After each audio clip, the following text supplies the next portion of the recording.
శ్రీ మహాగణాధిపతయే నమః. శ్రీమాత్రే నమః. మాచిరాజు భక్తి ప్రేక్షకులందరికీ నమస్కారం.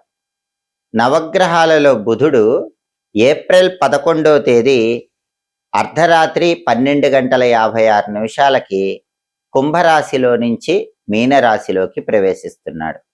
అంటే బుధుడి మీన సంక్రమణం జరుగుతోంది. అలా మీనరాశిలోకి మారిన బుధుడు మళ్ళీ ఏప్రిల్ 30వ తేదీ ఉదయం 6:37 మీనరాశి నుంచి మేషరాశిలోకి మారతాడు. అంటే ఏప్రిల్ 11వ తేదీ నుంచి ఏప్రిల్ 29వ తేదీ వరకు బుధుడు మీనరాశిలో ఉంటాడు.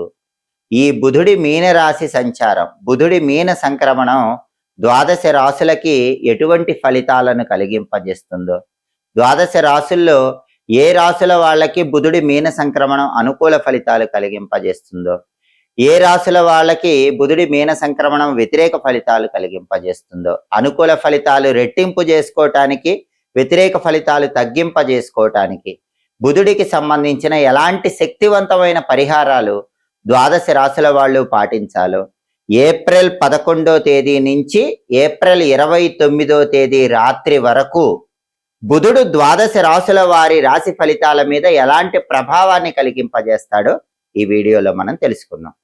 తదుపరి మిథున రాశి. మిథున రాశి వాళ్ళకి బుధుడి మీన సంక్రమణం వల్ల కలిగేటటువంటి ఫలితాలు పరిశీలిస్తే మిథున రాశి నుంచి లెక్కబెట్టినప్పుడు మిథునం, కర్కాటకం, సింహం, కన్య, తుల, వృశ్చికం, ధనుస్సు, మకరం, కుంభం, మీనం. అంటే బుధుడి సంచారంలో మార్పు జరిగిన మీన రాశి మిథున రాశి వాళ్ళకి 10వ రాశి అవుతుంది. అంటే మిథున రాశి వాళ్ళకి దశమంలో 10వ స్థానములో బుధుడి సంచారంలో మార్పు జరిగింది. 10వ స్థానములో బుధుడు జ్యోతిష శాస్త్ర గోచార గ్రంథాల ప్రకారం యోగించడు.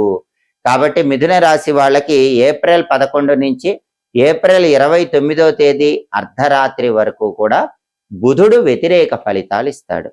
ఏ విషయాలలో ఎలాంటి వ్యతిరేక ఫలితాలు ఇస్తాడు? ఆ వ్యతిరేక ఫలితాలు తొలగింపజేసుకోవాలంటే బుధుడికి సంబంధించిన ఎటువంటి శక్తివంతమైన పరిహారాలు చేసుకోవాలి? ఈ విషయాలు మనం పరిశీలిస్తే 10వ స్థానంలో బుధుడు ఏం చేస్తాడంటే మిథున రాశి వాళ్ళ మీద నీలాప నిందలు వచ్చేలాగా చేస్తాడు. అంటే మిథున రాశి వాళ్ళ తప్పు లేకపోయినప్పటికీ ఏదో ఒక అకారణమైనటువంటి నింద అనేది మిథున రాశి వాళ్ళ మీద, ఉద్యోగ రంగంలో ఉన్న వాళ్ళ మీద పడుతుంది, వ్యాపార రంగంలో ఉన్న వాళ్ళ మీద పడుతుంది, విద్యార్థుల మీద పడుతుంది. ఏ రంగంలో ఉన్న మిథున రాశి వాళ్ళ మీదైనా 10వ స్థానంలో బుధుడు ఒక నింద, ఒక తప్పు, ఒక నేరారోపణ జరిగేలాగా చేస్తాడు. అటువంటప్పుడే మనోధైర్యంతో నిలబడాలి, కృంగిపోకూడదు. అపకీర్తి అనేటటువంటిది 10వ స్థానంలో బుధుడు మిథున రాశి వాళ్ళకి కలిగింపజేస్తాడు.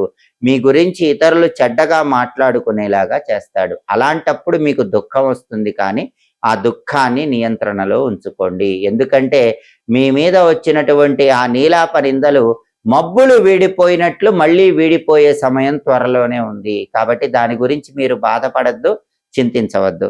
అలాగే బంధుమిత్రుల వల్ల కూడా అనేక మాటలు పడేలాగా 10వ స్థానంలో బుధుడు మిథున రాశి వాళ్ళకి ఫలితం ఇస్తాడు. అంటే వాళ్ళ తప్పు లేకుండానే మిథున రాశి వాళ్ళ బంధువులు మిథున రాశి వాళ్ళని ఏదో ఒక మాట అంటాం, అలాగే మిత్రులు కూడా మిథున రాశి వాళ్ళని ఏదో ఒక మాట అంటాం. ఇలా తరచుగా బంధువుల వల్ల, మిత్రుల వల్ల ఏ తప్పు లేకపోయినప్పటికీ మాటలు పడాల్సి రావటం, ఇవన్నీ కూడా మిథున రాశి వాళ్ళకి 10వ స్థానంలో ఉన్న బుధుడు కలిగింపజేస్తాడు. అలాగే సరైన భోజనం ఉండదు, భోజన సౌఖ్యం తగ్గిపోతుంది, అకాల భోజనం కూడా ఉంటుంది. సమయానికి ఆహారం స్వీకరించకుండా ఏదో ఒక పని వచ్చేలాగా 10వ స్థానంలో బుధుడు మిథున రాశి వాళ్ళకి పరిస్థితులు కల్పిస్తాడు. అంటే ఉద్యోగ పరంగా ఒత్తిడి కానీ, వ్యాపార పరంగా ఒత్తిడి కానీ, విద్యారంగంలో ఉన్న వాళ్ళకి చదువు పరంగా ఒత్తిడి కానీ, ఏదో ఒక రకంగా ఒత్తిడిని కలిగింపజేసి సమయానికి భోజనం చేయకుండా 10వ స్థానంలో బుధుడు మిథున రాశి వాళ్ళకి ఇబ్బందులు కలిగిస్తాడు. ఈ అకాల భోజనంతో పాటు సరైన భోజన సౌఖ్యం ఉండదు, మంచి భోజన సౌఖ్యం ఉండదు, రుచికరమైన ఆహారాన్ని స్వీకరించడానికి ఇబ్బంది అవుతూ ఉంటుంది. అలాగే మానసికంగా, శారీరకంగా 10వ స్థానంలో బుధుడు అసౌకర్యానికి గురయ్యేలాగా మిథున రాశి వాళ్ళకి ఇబ్బందులు సృష్టిస్తాడు. విద్యారంగంలో అనవసరంగా ఎంత కష్టపడ్డా కూడా ఫలితం లేకుండా నీలాప నిందలు, ఉద్యోగ రంగంలో కష్టపడ్డా సరే ఆ కష్టాన్ని అధికారులు గుర్తించకుండా, సహోద్యోగులు గుర్తించకుండా ఏదో ఒక మాటలు అంటాం. వ్యాపార రంగంలో ఎంత కష్టపడ్డా సరే రావాల్సినటువంటి లాభాలు రాకుండా ఇబ్బంది పడటం, ఇవన్నీ కూడా మిథున రాశి వాళ్ళకి 10వ స్థానంలో ఉన్న బుధుడు ఏప్రిల్ 11వ తేదీ నుంచి ఏప్రిల్ 29వ తేదీ అర్ధరాత్రి వరకు కలిగింపజేస్తూ ఉంటాడు. ప్రధానంగా దేని మీద ఇబ్బంది ఎక్కువ పెడతాడంటే వృత్తి మీద ఇబ్బంది పెడతాడు.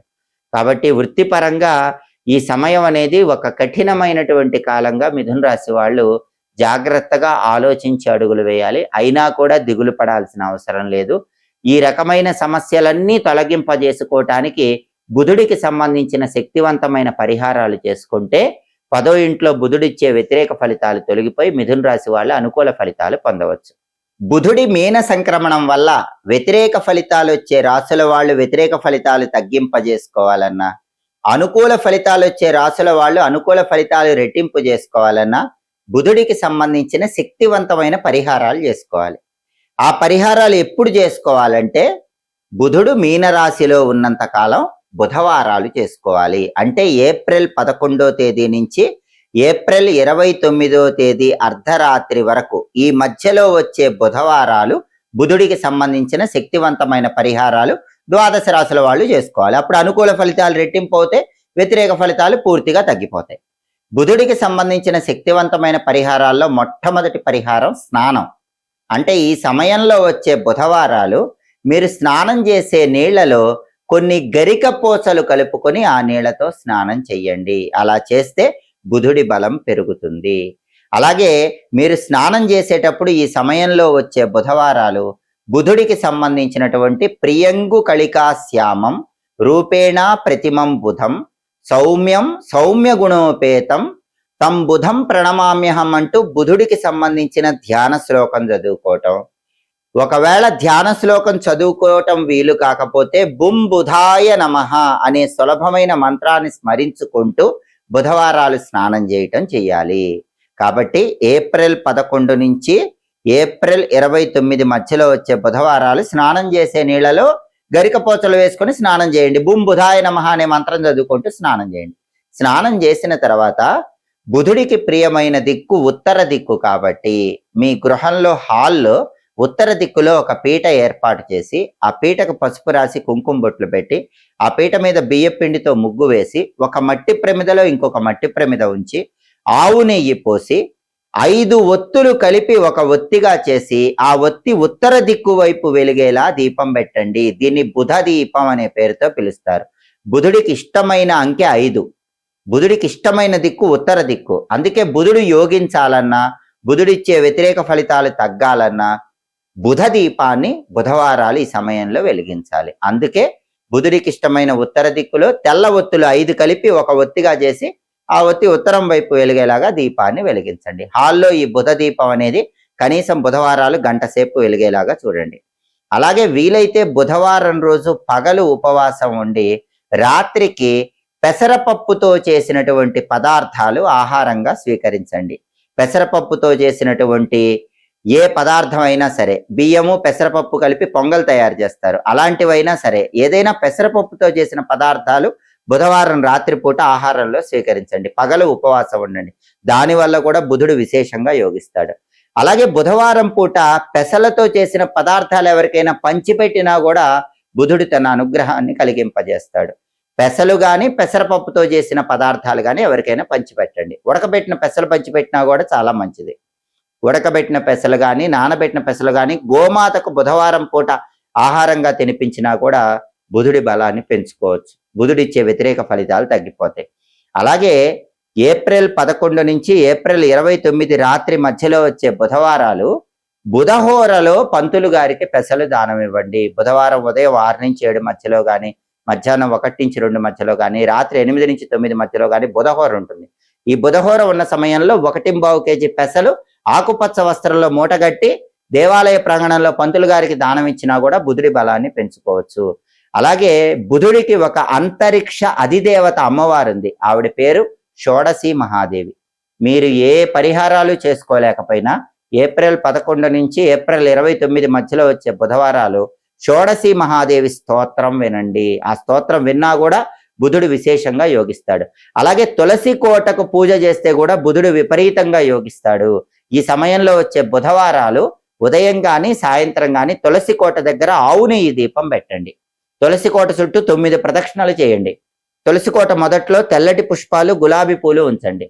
ద్రాక్ష పండ్లు కానీ, దానిమ్మ పండు గింజలు కానీ, అరటి పండ్లు కానీ తులసి కోట దగ్గర నైవేద్యంగా పెట్టి నమస్కారం చేసుకోండి. ఓం బృందావన్యై నమః ఈ మంత్రం చదువుతూ తులసి కోటకు ప్రదక్షిణలు చేయండి. తులసి కోటకు పూజ చేసినా, తులసి కోట దగ్గర ప్రదక్షిణలు చేసినా, దీపం పెట్టినా కూడా బుధవారం పూట నవగ్రహాల్లో బుధుడు విశేషంగా యోగిస్తాడు. అలాగే బుధుడికి 2 అధిష్టాన దైవాలు ఉన్నారు. ఒకరు గణపతి, ఇంకొకరు విష్ణుమూర్తి. కాబట్టి బుధవారం పూట గణపతి ఆలయానికి వెళ్ళండి. దర్శనం చేసుకుని ఆలయంలో 5 ప్రదక్షిణలు చేయండి. ఒకవేళ దేవాలయానికి వెళ్ళలేకపోతే ఇంట్లో అయినా సరే బుధవారం గణపతిని గరిక, ఎర్ర పుష్పాలతో పూజించటం, గణపతి దగ్గర కొబ్బరి నూనె దీపం 5 ఒత్తులేసి వెలిగించటం, దాంతో పాటుగా గం గణపతే నమః అనే మంత్రం చదువుకోవటం, ఇవన్నీ చేస్తే కూడా నవగ్రహాల్లో బుధుడు అనుకూలిస్తాడు. బుధవారం సంకటనాశక గణేష స్తోత్రాన్ని చదివినా విన్నా కూడా బుధుడు విశేషంగా యోగిస్తాడు. అలాగే బుధుడికి విష్ణుమూర్తి కూడా అధిష్టాన దైవం కాబట్టి బుధవారం పూట విష్ణు సహస్రనామం విన్నా కూడా బ్రహ్మాండంగా బుధుడు యోగిస్తాడు. అలాగే ఓం నమో భగవతే వాసుదేవాయ మంత్రాన్ని బుధవారం వీలైనన్ని సార్లు చదివినా, విష్ణు సంబంధమైన ఆలయానికి వెళ్లి ధ్వజస్తంభం దగ్గర దీపం పెట్టినా కూడా బుధుడికి అధిష్టాన దైవం విష్ణుమూర్తి కాబట్టి బుధుడు విశేషంగా యోగిస్తాడు. కాబట్టి నవగ్రహాలలో బుధుడు మీనరాశిలోకి ప్రవేశించటం వల్ల ఏప్రిల్ 11వ తేదీ నుంచి ఏప్రిల్ 29వ తేదీ మధ్యలో వచ్చే బుధవారాలు ఈ పరిహారాల్లో ఏ పరిహారాలు చేసుకున్నా సరే బుధుడు తన అనుగ్రహాన్ని కలిగింపజేస్తాడు. 12 రాశుల వాళ్ళు ఏ రాశులైతే బుధుడు వ్యతిరేక ఫలితాలు ఇస్తున్నాడో ఆ వ్యతిరేక ఫలితాలు తగ్గింపజేసుకోవచ్చు. ఏ రాశులైతే బుధుడు అనుకూల ఫలితాలు ఇస్తున్నాడో ఆ అనుకూల ఫలితాలు రెట్టింపు చేసుకోవచ్చు. బుధుడి సంపూర్ణమైన అనుగ్రహానికి సులభంగా పాత్రలు కావచ్చు. ఎప్పటికప్పుడు జ్యోతిష శాస్త్ర పరంగా ఖగోళంలో గ్రహాల సంచారంలో వచ్చే మార్పుల గురించి తెలుసుకోవాలనుకుంటున్నారా? ఆ మార్పులు మీ రాశికి ఎటువంటి ఫలితాలను కలిగింపజేస్తాయో, అనుకూల ఫలితాలు ఇస్తాయో ప్రతికూల ఫలితాలు ఇస్తాయో తెలుసుకోవాలనుకుంటున్నారా? అనుకూల ఫలితాలు రెట్టింపు అవటానికి, ప్రతికూల ఫలితాలు తగ్గింపజేసుకోవటానికి ఎలాంటి పరిహారాలు చేసుకోవాలో తెలుసుకోవాలనుకుంటున్నారా? అయితే మా మాచిరాజ్ భక్తి ఛానల్ తప్పకుండా చూడండి. మా వీడియోస్ మీకు నచ్చినట్లయితే మా ఛానల్ లైక్ చేయండి, కామెంట్ చేయండి. మా ఛానల్ వీడియోస్ 10 మంది మిత్రులకు షేర్ చేయండి. మా ఛానల్ సబ్స్క్రైబ్ చేసుకోండి. పక్కన ఉన్న బెల్ సింబల్ నొక్కటం మాత్రం మర్చిపోకండి. సర్వే జనాః సుఖినో భవంతు. స్వస్తి.